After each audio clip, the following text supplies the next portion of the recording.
What's going on, gamers? It's the Dinosaur here, and I'm bringing you my top 10 multiplayer map wish list for Halo 4. And of course, you can see we have the scan trailer for Halo 4, which was directed by David Fincher. Amazing job with that.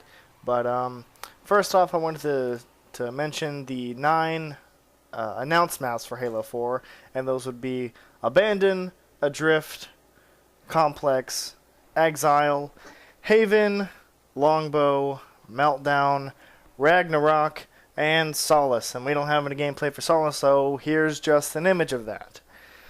Now, the reason I chose these 10 multiplayer maps throughout the entire Halo franchise was mainly because I had fun through every single one of them, and I think that they deserve either a remake or just a complete HD overhaul for Halo 4, because they were a blast, and I think fans of the Halo maps and franchise in general will agree.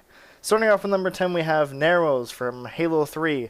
This map had awesome competitive potential with its many routes into each base. It was very symmetrical, very fair, and so yeah.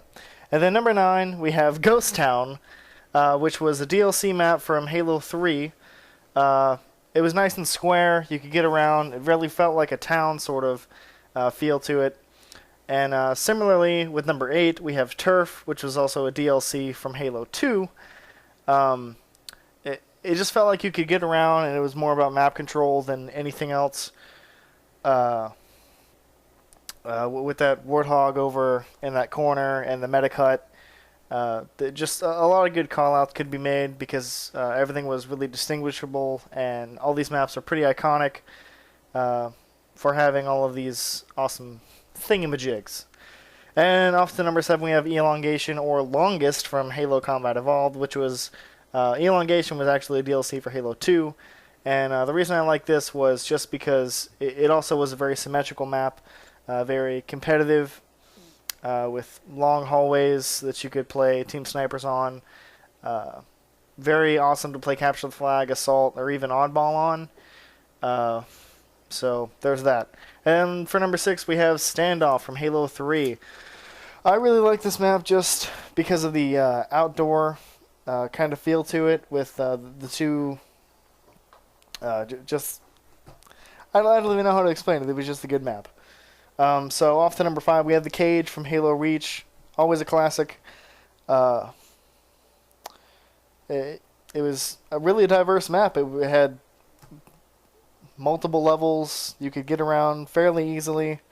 And again, that one was about map control. A lot of these maps do factor map control in general, which should be. It's how Halo multiplayer has been for a really long time, and I feel like it should stay that way, which is why I am such a huge fan of Exile for Halo 4, because it does seem to have that same map control aspect to it, similar to like Longbow or something. But I'm not sure really why people are into Ragnarok. I don't feel like Valhalla was a very iconic map, I guess. I don't know, I just don't feel like they should have brought that back for Halo 4. And then off to number 4 is Sword Base from Halo Reach. Always a classic. It had multiple levels. You can get around very easily, especially that elevator room. People would camp that. It was very competitive. You could get in from multiple ways, any way you wanted to.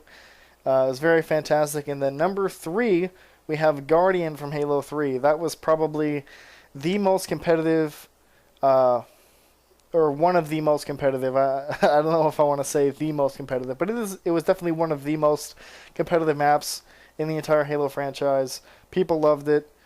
It was used in MLG matches all the time. And then so off to number 2, which I felt was far more competitive than any of the other maps, The Pit from Halo 3. That was definitely all about map control, especially with the sword and the rockets. Everyone rushed rockets, grenades on rockets. It was. Those were the most intense matches I've ever played. Were on The Pit. So again, there's that.